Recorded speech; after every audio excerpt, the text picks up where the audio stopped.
নতুন যাত্রার জন্য প্রস্তুত হয়ে গেছি। স্টেশনে আসতে আসতে দেখি ট্রেন চলে আসছে। আগে ট্রেনে উঠি, যাত্রা করতে করতে কথা বলবো। আজকে যাত্রা করব পোড়াদহ হয়ে। পোড়াদহ থেকে একেবারে আগে গোয়ালন্দ পর্যন্ত মধুমতি এক্সপ্রেস চলাচল করতো, এখন আর গোয়ালন্দ ঘাট যায় না, এখন যায় ফরিদপুরের ভাঙা পর্যন্ত।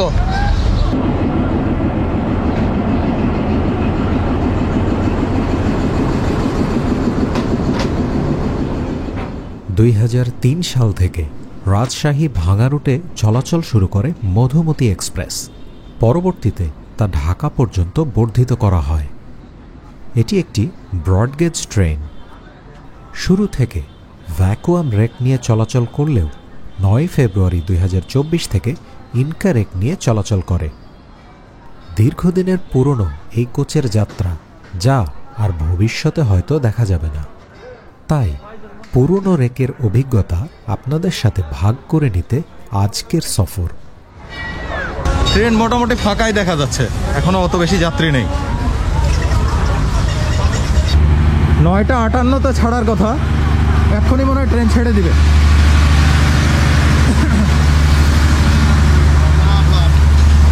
ট্রেন ছেড়ে দিল ভেড়ামারা থেকে একদম 9:58-তে। এগুলো হচ্ছে ইরানি বডি, মানে ইরানি যে ভ্যাকুয়াম রেক, সেই ভ্যাকুয়াম রেকের যে চেয়ার কার, এই চেয়ার কারগুলো আসলেই বর্তমানের পিটি ইনকা থেকেও আমার কাছে মনে হয় যে অনেক আরামদায়ক। আমি এখানে এসে বসলাম, এটা অনেকটা কিছু কিছু কেবিন আছে যেটার নাম হচ্ছে ফার্স্ট ক্লাস চেয়ার, অনেকটা ফার্স্ট ক্লাস চেয়ারের মতো, মানে সিটগুলো অনেক নরম এবং আরামদায়ক। আর এই সিটের সাথে গিয়ার আছে, এই গিয়ারটা নামিয়ে যদি কেউ সিট হেলিয়ে দিতে চান ঘুমানোর জন্য সেটা করতে পারবেন। এবং লং জার্নির জন্য যতক্ষণে জার্নি হোক এই সিটগুলো যথেষ্ট আরামদায়ক। এখানে সিটের সামনে অনেক জায়গা আছে যেখানে ইজিলি পা রাখা যাবে, কিন্তু সিটের সামনে এখানে একটি নেট দেওয়া আছে যেখানে প্রয়োজনীয় জিনিসপত্র রাখতে পারবেন। তবে এখানে কোনো ডাইনিং ট্রে নেই, মানে খাবার রাখার যে ট্রে, সেই ট্রের কোনো ব্যবস্থা নেই। মূলত 4 জন শুতে পারবে এবং 8 জন বসতে পারবে। মানে যদি সিট হিসেবে ব্যবহৃত হয় তাহলে হবে 8টি সিট, আর যদি স্লিপার হিসেবে ব্যবহৃত হয় তাহলে হবে 4টি সিট, 1 2 3 4। আর যদি সিট হিসেবে হয় তাহলে এই পাশে 4 জন এবং এই পাশে 4 জন। এই কেবিনটা হচ্ছে ফুল কেবিন বা বড় কেবিন। এখানে একটি মিরর আছে, মিররের নিচে সুইচ আছে, এই সুইচগুলো হচ্ছে ফ্যানের সুইচ। উপরে ফ্যান দেওয়া আছে এবং ফ্যানে তেমন কোনো শব্দ নেই, এমন কোনো শব্দ নেই যে শব্দ বিরক্তি লাগে। আর এখানে এই যে কেবিনের যে সিটগুলো, সেই সিটের পাশেও অনেকখানি জায়গা আছে। যেহেতু ব্রডগেজের ট্রেন সেই জন্য জায়গা অনেক বেশি। আর এই যে এখানে একটি গ্রিল দেওয়া আছে, এই গ্রিলটা দিয়ে আপনারা আটকে দিতে পারেন যদি কেউ পড়ে যাওয়ার ভয় থাকে উপরে ওঠার পরে। সেই ক্ষেত্রে যদি কেউ আপনারা কেবিনে যাত্রা করেন, যাত্রা করলে মূল বিষয় হচ্ছে যেটা প্রাইভেসি পাবেন। যেমন এখন এই কেবিনে আমি ছাড়া আর কেউই নেই। আমি এখানে শোয়ার পরেও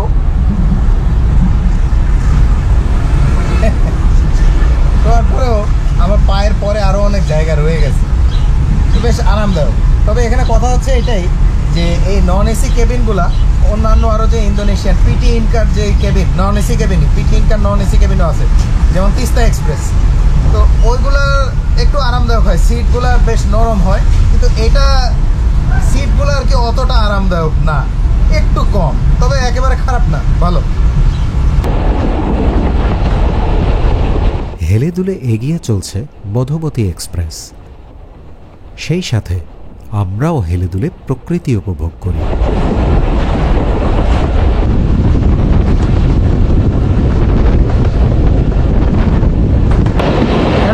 সবুজ প্রকৃতি আমার কাছে সবসময় ভালো লাগে, আশা করি আপনাদের কাছেও ভালো লাগবে। টয়লেট সাধারণ টয়লেট, কোনো বায়ো টয়লেট না, যেহেতু ইরানি পুরাতন যে ভ্যাকুয়াম রেক সেগুলো। তবে টয়লেট ভালোই, টয়লেট বেশ স্পেশিয়াস, আয়তনে অনেক বড়, জায়গা বড়। এখানে আয়না সহ বেসিন আছে, সাবান দেওয়া আছে, টিস্যু পেপারও আছে। এটা হলো শোভন সাধারণ যে শ্রেণী, এক পাশে 2টি সিট, অপর পাশে 3টি সিট। এবং এবং ট্রেনের সব শেষে একটি নামাজের ঘর আছে। আর এই যে এই পাশে হচ্ছে 3 জন বসার যে সিট, এটা অনেক স্পেশিয়াস, অনেক বড়, মানে 3 জন অনেক আরামে এখানে বসতে পারবে। চলে আসলাম এবার মিরপুর স্টেশনে। ভেড়া মারার পরে এটাই হচ্ছে প্রথম স্টপেজ। এরপরের স্টেশন হচ্ছে পোড়াদহ জাংশন। মিরপুর স্টেশন থেকে যথাসময়ে অর্থাৎ একেবারে 10টা 10-এ ট্রেন ছেড়ে দিল।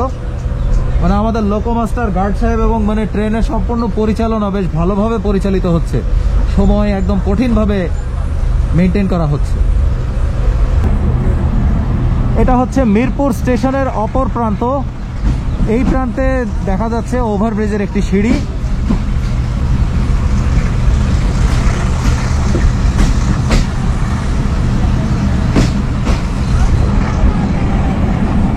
চলে যাচ্ছি আমরা মিরপুর স্টেশন ছেড়ে পোড়াদহর উদ্দেশ্যে। পোড়াদহতে গিয়ে ইঞ্জিন শান্টিং করা হবে।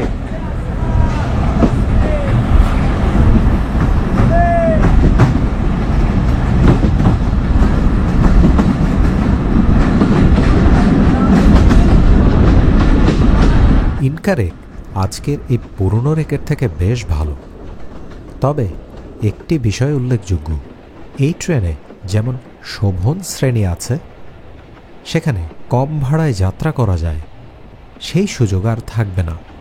কারণ ইনকা রেকে শোভন শ্রেণী নেই। সর্বনিম্ন হল শোভন চেয়ার, যার ভাড়া শোভন শ্রেণী থেকে বেশি। আবহাওয়াটা কিন্তু চমৎকার।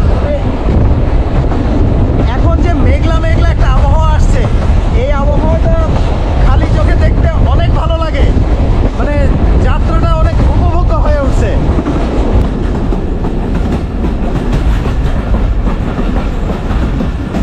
পোড়াদহ স্টেশনে মানে প্ল্যাটফর্ম অনেক নিচু, ট্রেন অনেক উঁচু, এখান থেকে সাধারণ যাত্রীদের ওঠানামা করাটা কিছুটা অসুবিধাজনকই হয়ে যায়। পোড়াদহ জাংশন এসে নেমে গেলাম। এখান থেকে মূলত ট্রেনের ইঞ্জিনকে সামনের থেকে খুলে পিছনে লাগানো হবে, কারণ পোড়াদহ আসার পরে আমাদের ট্রেন সোজা যাবে না, সোজা চলে গেছে খুলনার দিকে। আর আমরা যাব এই যে এই পাশে যে লাইনটা আছে, এই লাইনটায় চলে গেছে গোয়ালন্দ ঘাট সেকশন। তো এই লাইনে হচ্ছে আমরা এরপরে ট্রাভেল করব। এই জন্যে ইঞ্জিনকে ঘুরিয়ে ইঞ্জিনকে এবার পিছনের দিকে লাগানো হবে এবং তারপরে এই লাইন দিয়ে আমরা গোয়ালন্দ ঘাট লাইনে চলে যাব বা রাজবাড়ি পর্যন্ত, রাজবাড়ির দিকে চলে যাব। এখন পোড়াদহ স্টেশনে আসার পরে বৃষ্টি কিছুটা কমেছে, রাস্তার মধ্যে বৃষ্টি অনেক বেড়ে গেছিল। বৃষ্টির মধ্যে আবারও সেই যাত্রা। ব্রিটিশ শাসনামলে 1862 সালের 15ই নভেম্বর কলকাতা থেকে পোড়াদহ হয়ে কুষ্টিয়ার জগতী পর্যন্ত এই দেশে প্রথম রেলপথ স্থাপিত হয়। পরবর্তীতে 1878 সালের মধ্যে পোড়াদহ থেকে ভেড়ামারা রেলপথ চালু হলে পোড়াদহ রেলওয়ে জাংশনে পরিণত হয়।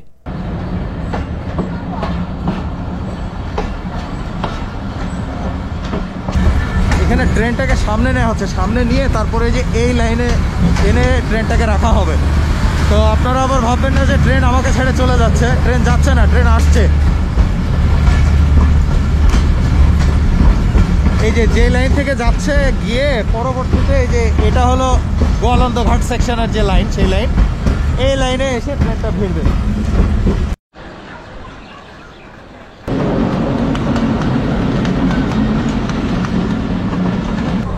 চলে আসলো বাংলাদেশের অত্যন্ত জনপ্রিয় একটি ট্রেন, সেটা হচ্ছে রূপসা এক্সপ্রেস।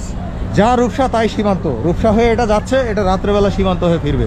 এই হচ্ছে রূপসা সীমান্ত।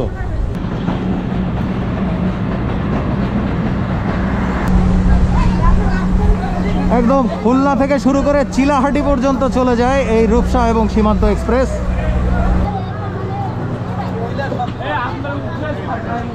আর এদিকে আমার ট্রেন আন্তনগর মধুমতি এক্সপ্রেস। এই যে এবার এখনো ইঞ্জিন ঘুরায়নি, ট্রেন ওই লাইনে গিয়ে লাইনটাকে শিফট করা হলো।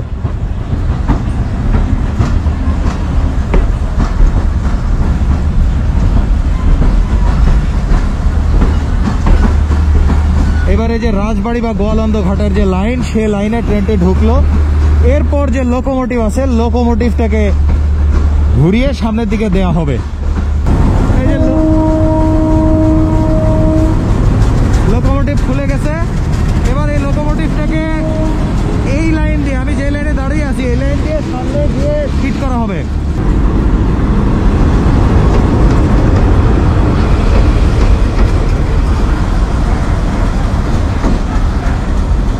চলুন এবার ভালো করে ট্রেনটি বাহির থেকে কিছুটা দেখে নেই। ভিতর থেকে তো আপনাদেরকে ট্রেনটা দেখিয়েছি। এই যে শোভন সাধারণ যে শ্রেণীটা, শোভন সাধারণ শ্রেণীটাই এখানে সব থেকে বেশি।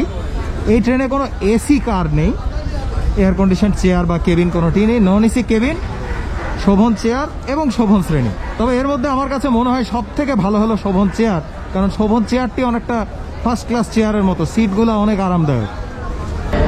আজকে যে শান্টিংটা আপনারা দেখলেন, এই যে ইঞ্জিনের মাথা ঘোরানো, এই শান্টিংয়ের বিকল্প হচ্ছে বাইপাস। মানে এখানে যদি বাইপাস একটা করা থাকতো, ভেড়ামারা থেকে সরাসরি লাইন ঘুরে এদিকে চলে গেছে, তাহলে মানে ভেড়ামারা থেকে এসে লাইন ঘুরে সরাসরি গোয়ালন্দ লাইনে, তাহলে সেটা হতো বাইপাস। যেমন ঈশ্বরদী বাইপাস, ঈশ্বরদী বাইপাস যদি না থাকতো, এরকম রাজশাহীর যত ট্রেন আছে বা পার্বতীপুর চিলাহাটির যত ট্রেন আছে, সব ট্রেনকে ঈশ্বরদী এসে ইঞ্জিন ঘুরাইতে হতো বা শান্টিং করতে হতো। কিন্তু বাইপাস থাকার কারণে এটা আর কিছু করতে হয় না, তারা সরাসরি ঘুরে চলে যায়। তো এখন পোড়াদহ থেকে ট্রেন ছাড়ার টাইম হয়ে গেছে, আর কিছুক্ষণের মধ্যে ট্রেন ছাড়বে, আমি চেপে বসছি। ঠিক 10:50 গার্ড সাহেব হুইসেল বাজিয়ে দিলেন এবং এদিকে লোকোমাস্টার হর্ন বাজিয়ে ট্রেন ছেড়ে দিচ্ছেন।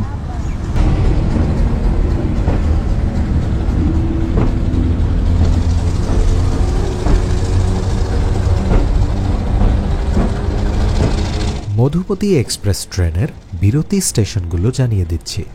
রাজশাহী স্টেশন থেকে চলাচল শুরু করে পরবর্তী যে স্টেশনগুলোতে বিরতি নেয়: Ishwardi junction railway station, Pakshi station, Bheramara, Mirpur, Poradah junction, Kushtia court railway station, Kumarkhali, Khoksa, Pangsha, Kalukhali junction, Rajbari railway station, Pachuria junction, Amirabad, Faridpur, Talma, Pukhuria, Bhanga railway station, Shibchar station, Padma, Mawa railway station এবং সর্বশেষ কমলাপুর ঢাকার স্টেশন।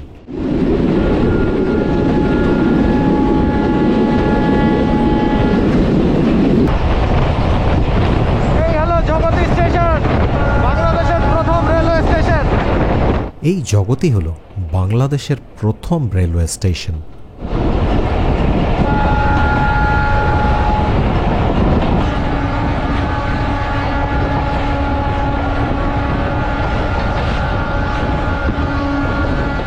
জগতি স্টেশনের নিকটেই রয়েছে কুষ্টিয়া সুগার মিল, যেখানে চিনি তৈরি হতো।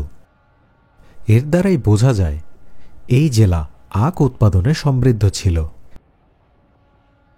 চিনিকলটি বাংলাদেশের অন্যতম প্রধান একটি চিনিকল হিসেবেই ছিল। লোকসানের কারণে 2020-21 অর্থ বছরে চিনিকলটি বন্ধ ঘোষণা করা হয়। খুবই সুস্বাদু সেই চিনি।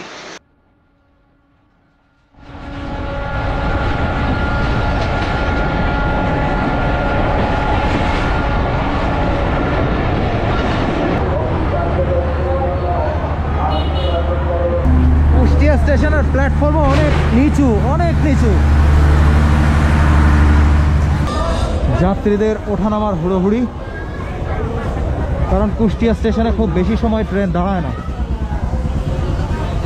যথাসময় গার্ড সাহেব কুষ্টিয়া স্টেশন থেকে ট্রেন ছেড়ে দিলেন। কুষ্টিয়া স্টেশনে সর্বোচ্চ 5 মিনিট ট্রেন দাঁড়ায়, এর উপরে বেশি একটা সময় ট্রেন দাঁড়ায় না, কারণ কুষ্টিয়া স্টেশনে প্ল্যাটফর্মও একটা, লাইনও একটা। কুষ্টিয়া কোর্ট স্টেশনকে বিদায় দিয়ে আমরা এগিয়ে যাচ্ছি।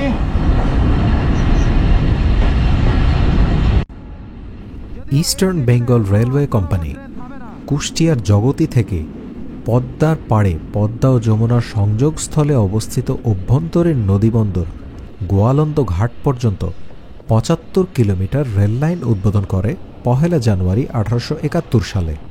তাই এই লাইনের গড়াই রেল সেতুকে দেশের প্রথম বড় রেল সেতু বলা হয়ে থাকে।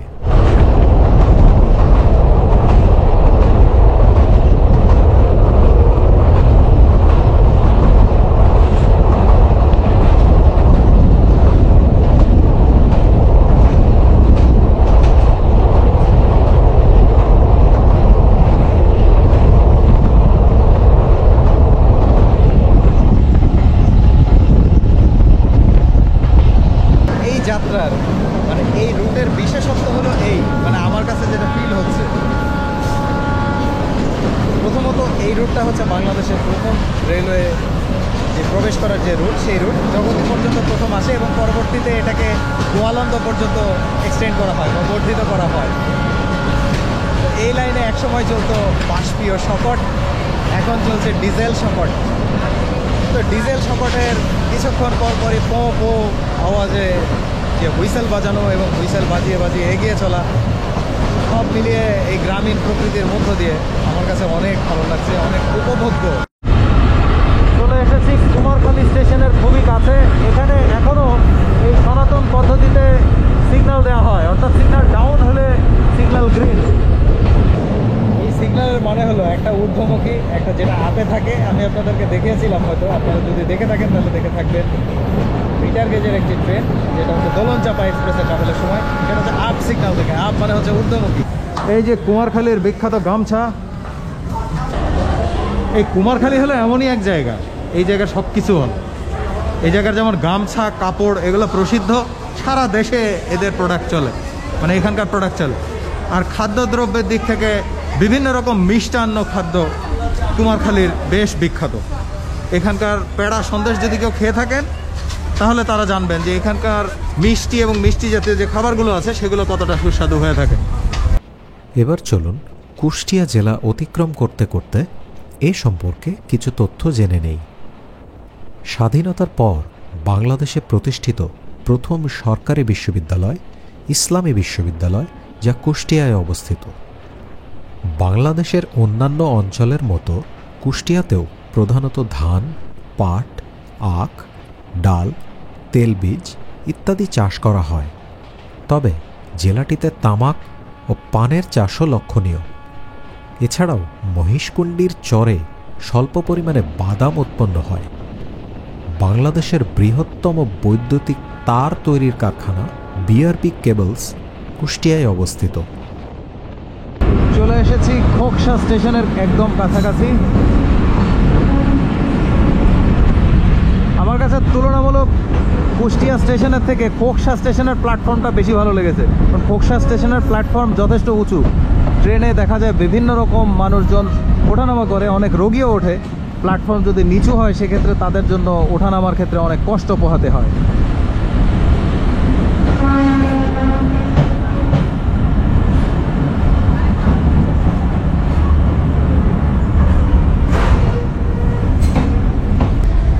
খোকসা স্টেশনের এই যে সামনে দেখা যাচ্ছে, এটা হচ্ছে ইঞ্জিনের পানির জন্য, অর্থাৎ কয়লার ইঞ্জিন বা বাষ্পীয় ইঞ্জিনের পানির জন্য ব্যবহার হতো। এই হচ্ছে সেই পানির বিখ্যাত ট্যাঙ্কি। এখানে লেখা আছে 15,944 গ্যালনস। এই কাকা বিক্রি করতেছে, এটা হচ্ছে নারকেলি খাজা। জেলার কুমারখালী উপজেলায় গড়ে উঠেছে উন্নত মানের কাপড় শিল্প। এখানে উৎপাদিত কাপড় সামগ্রী দেশের সীমানা ছাড়িয়ে বিদেশেও রপ্তানি হচ্ছে।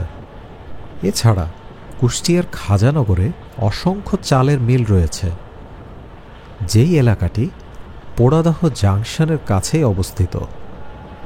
কুষ্টিয়া সহ সারা দেশেই খুবই জনপ্রিয় তিলের খাজা, যা কুষ্টিয়ার উল্লেখযোগ্য একটি খাদ্যদ্রব্য। এবং কুষ্টিয়ার কুলফি মালাই অনেক সুস্বাদু।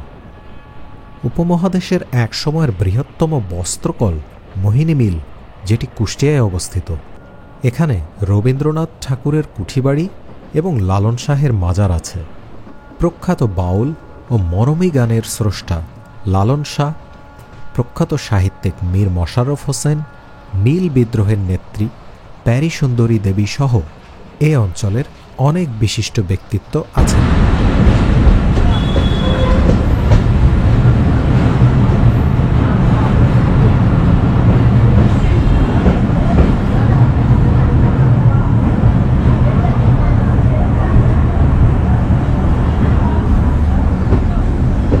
চমৎকার পাংশা স্টেশন। এই স্টেশনের যে প্ল্যাটফর্ম, সেই প্ল্যাটফর্মটিও যথেষ্ট উঁচু। এই হচ্ছে পাথর ভাঙে, মানে হাত দিয়ে, তার যে ভাঙা হাত আছে সেই ভাঙা হাত দিয়ে পাথর ভেঙে ফেলে, পাথর ভেঙে ফেলছে।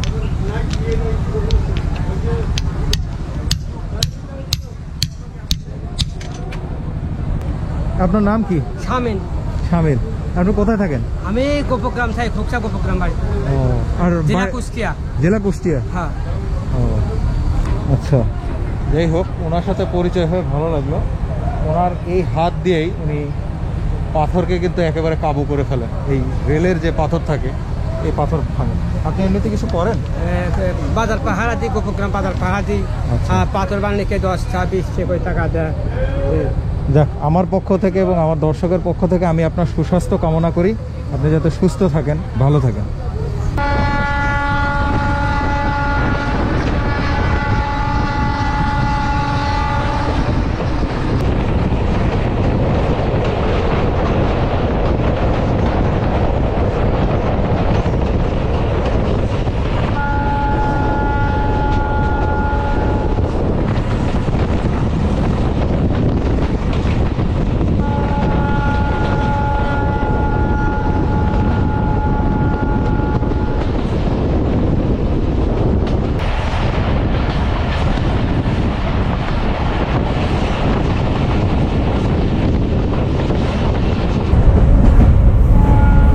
আজকে ট্রেনের গতি কিন্তু ভালোই।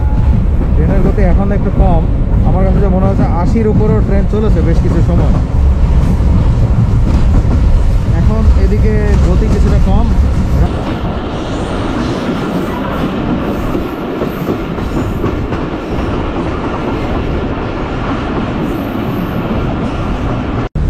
আমরা জানি যে জাংশন হয় সাধারণত 3টি দিক থাকলে, তো এটা হচ্ছে এখন কালুখালী জাংশনে চলে আসলাম। কালুখালী জাংশনের 3টি দিক হচ্ছে, একটা দিক আমরা পোড়াদহ থেকে যে দিক থেকে আসলাম সেটা একটা দিক, এদিকে সোজা চলে যাচ্ছি আমরা যে রাজবাড়ির দিকে, যেই রুটে আমরা যাব এটা হচ্ছে দ্বিতীয় দিক, এবং তৃতীয় আরেকটি দিক হচ্ছে যেটা গোপালগঞ্জ চলে গেছে, মানে টুঙ্গিপাড়া এক্সপ্রেস যে রুটে চলাচল করে সেটা হচ্ছে তৃতীয় দিক। এই 3টি দিক মিলেই কালুখালী জাংশন গঠিত হয়েছে।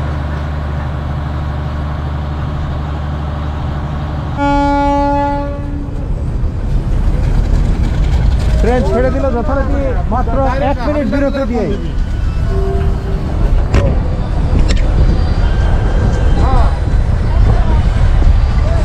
এবং কালুখালী জংশন স্টেশনকে বিদায় দিয়ে আমরা এগিয়ে যাচ্ছি পরবর্তী স্টেশন রাজবাড়ি।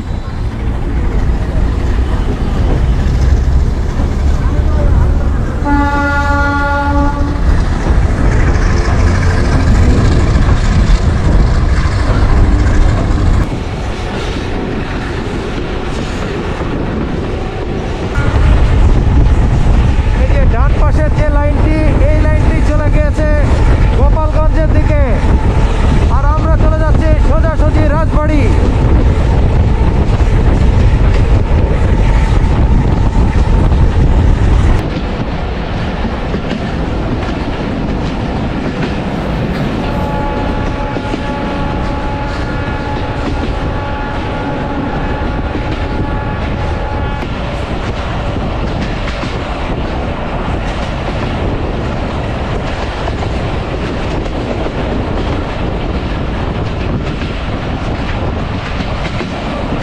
বেলগাছি স্টেশন পার হলাম, ছোট্ট একটি স্টেশন।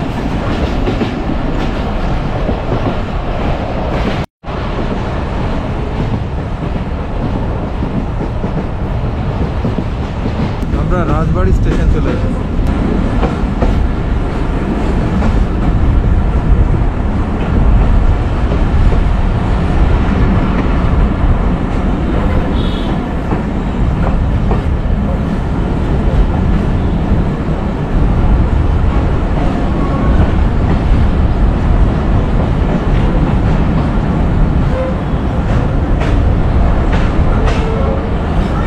রাজবাড়ি স্টেশনে সেই একটা জিনিস খুব ভালো লাগলো, এটা অনেকটা ঈশ্বরদী স্টেশনের মতো প্ল্যাটফর্মকে উঁচু করা হচ্ছে যাতে অনেক আরামে এখান থেকে ওঠা যায়। প্রায় 12 থেকে 13 বছর পর আমি এই রাজবাড়ি স্টেশনে আসলাম। 12-13 বছর আগে এসেছিলাম এই মধুমতি এক্সপ্রেসে করে, গোয়ালন্দ ঘাট থেকে আমি গিয়েছিলাম রাজশাহীর উদ্দেশ্যে, আর তারপর দীর্ঘদিন পর এই লাইনে যাত্রা করলাম। মূলত আমার কয়েকজন দর্শক তারা অনুরোধ করেছিলেন যে কুমারখালী মানে পোড়াদহ থেকে কুমারখালী হয়ে গোয়ালন্দ ঘাট এই লাইনে যেন একটি ট্রাভেল করি এবং এটা নিয়ে ভিডিও বানাই।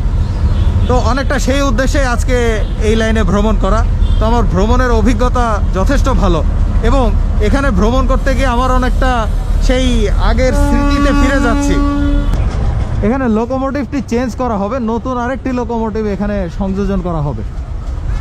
তো এখানে যাত্রা করতে গিয়ে আমার কাছে যেটা মনে হলো যে বিভিন্ন লেখকের গল্পে যেমন আমরা পড়েছি যে যখন বাংলাদেশের রেল প্রথম আসলো তাকে বলা হতো বাষ্পীয় শকট, মানে ধোঁয়ার কুণ্ডলি পাকিয়ে বাষ্পীয় শকট এগিয়ে চলেছে, এরকম। মানে যে কয়লার ইঞ্জিন, সে কয়লার ইঞ্জিনে প্রচুর ধোঁয়া হতো, সেই ধোঁয়া ছড়িয়ে ইঞ্জিন হাঁকিয়ে চলে আসতো ট্রেন। তো বর্তমানে এখানে এই রাজবাড়ি পর্যন্ত সফর করে আমার যেটা মনে হয়েছে, ইঞ্জিনের কতক্ষণ পরপর যেই হুইসেল দেয়া, এলাকার মানুষজন দেখা এবং সুন্দর প্রকৃতি দেখা, সবের মাঝে সবুজ প্রকৃতির মাঝে ছুটে চলা, সব মিলিয়ে আমার একটা হয়তো সেরকম একটা নস্টালজিয়া কিছুটা হলেও আমার কাছে ফিল হয়েছে। যদি আপনারা কেউ এমন যাত্রা করে থাকেন, আপনাদের যদি কোনো ফিল হয়ে থাকে তাহলে অবশ্যই আমার সাথে শেয়ার করবেন। আমি এই ভদ্রলোকের কাছ থেকে ডাব কিনলাম, একদম কচি ডাব, 40 টাকা করে। ঠিক আছে, ধন্যবাদ। এই স্টেশনে আমি খুঁজে এখানে একটা ডাস্টবিন পেলাম। এই ডাস্টবিনেই ডাবের অংশটি ফেলতে হবে, যেখানে সেখানে আবর্জনা না ফেলে জায়গা মতো ফেলা উত্তম।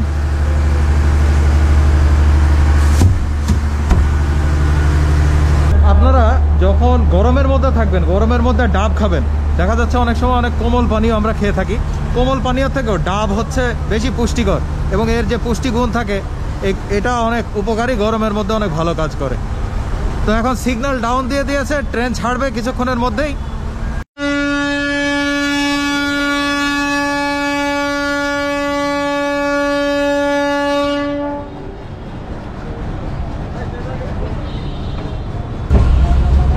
রাজবাড়ি স্টেশন থেকে ছেড়ে এখন আমরা এগিয়ে যাচ্ছি আমাদের পরবর্তী স্টেশনের উদ্দেশ্যে।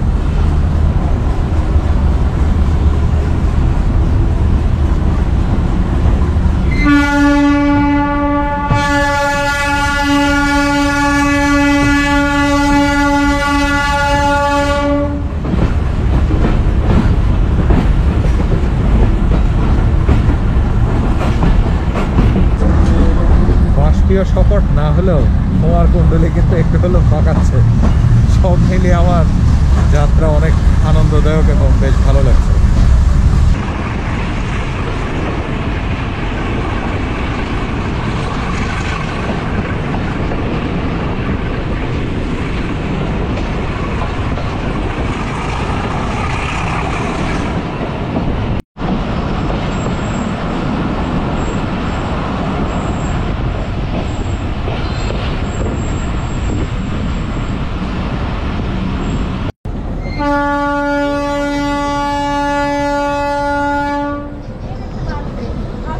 পাঁচুরিয়া জংশনে 2 মিনিটের মতো একটি ছোট্ট বিরতি দিয়ে ট্রেন ছেড়ে দিল।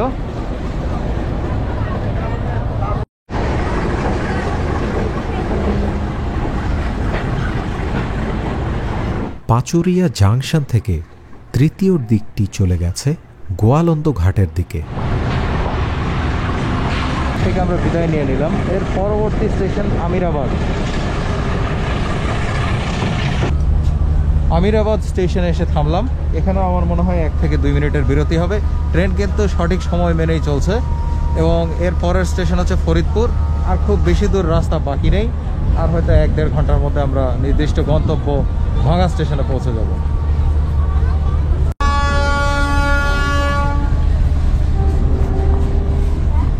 যথাসময়ে ট্রেন ছেড়ে দিল।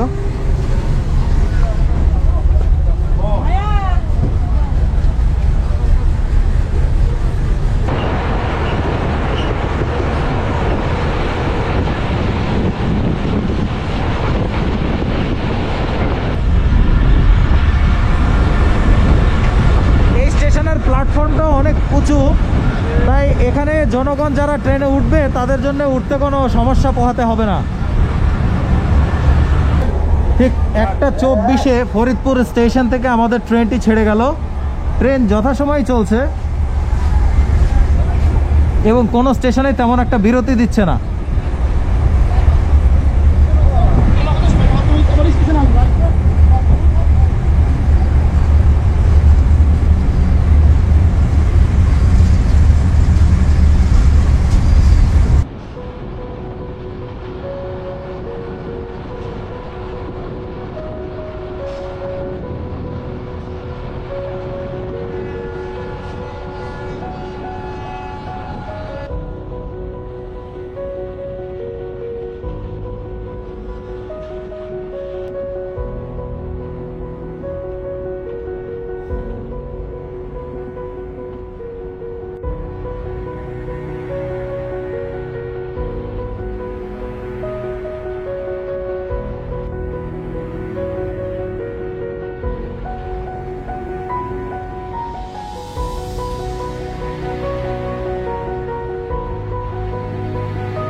চলে আসলাম তালমা স্টেশনে। এই তালমা স্টেশনেও 1 থেকে 2 মিনিটের ছোট্ট একটি ব্রেক, এবং ব্রেক দিয়ে আমরা তারপরে রওনা দিব। আমাদের ট্রেন এখনো প্রায় সঠিক সময় আছে, মানে 1:36-এ তালমা স্টেশন ছেড়ে যাওয়ার কথা। এখন বাজে 1:39, হয়তো আর 1 মিনিটের মধ্যেই ট্রেন ছেড়ে দেবে।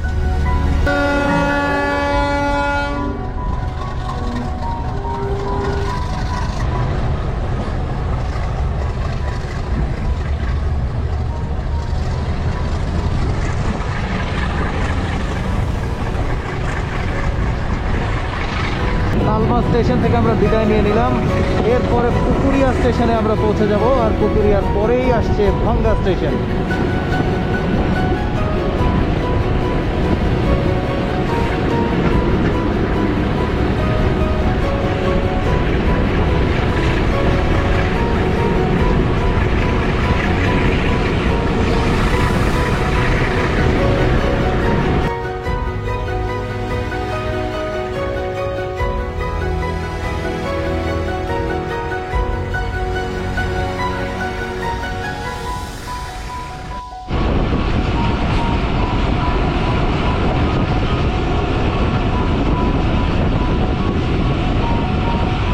পুকুরিয়া স্টেশনে চলে আসলাম। এখানেও যথাসময়ে এসেছি, এখনো 2টো বাজেনি, 7 মিনিট বাকি আছে। আর পুকুরিয়া স্টেশনেও আবার 1 থেকে 2 মিনিট বিরতি দিয়ে সর্বশেষ স্টেশন ভাঙ্গার উদ্দেশ্যে আমাদের মধুমতি এক্সপ্রেস ছেড়ে যাবে।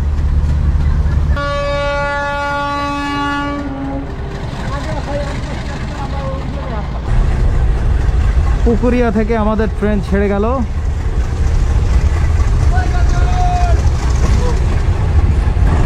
আজকের প্রকৃতি, আকাশ সবকিছুই অনেক চমৎকার।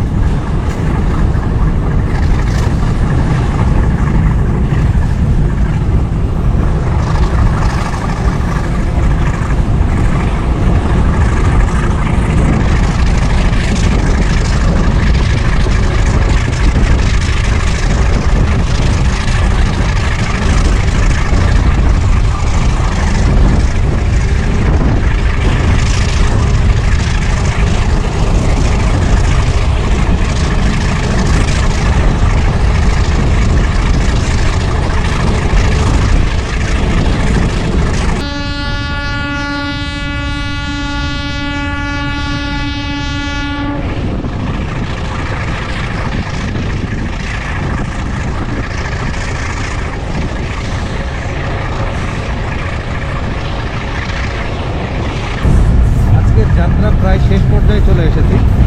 তো আজকের যাত্রা বেশ আনন্দদায়ক ছিল। আপনাদের কাছে কেমন লেগেছে সেটা আমাকে কমেন্ট করে জানাবেন। আর আজকের আবহাওয়া যথেষ্ট ভালো, এবং আবহাওয়া ভালোর জন্য প্রকৃতিটা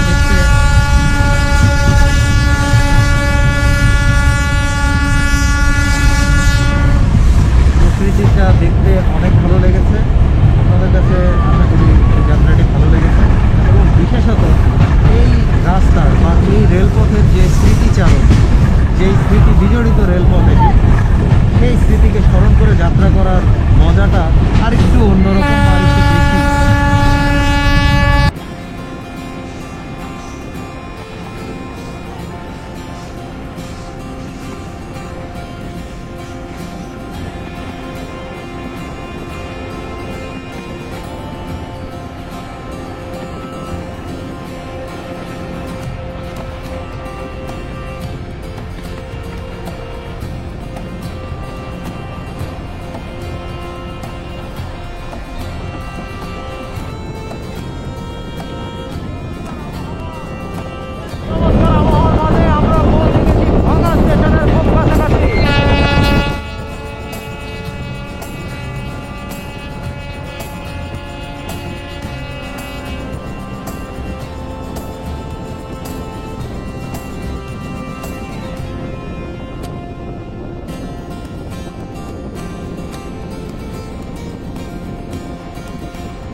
এই হলো ভাঙা স্টেশন।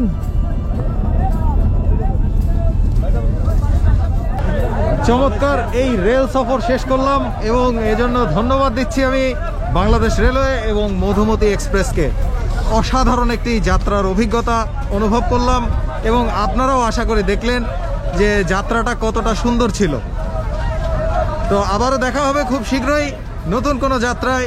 সে পর্যন্ত আপনারা সবাই সুস্থ থাকুন, শান্তিতে থাকুন, সেই কামনায়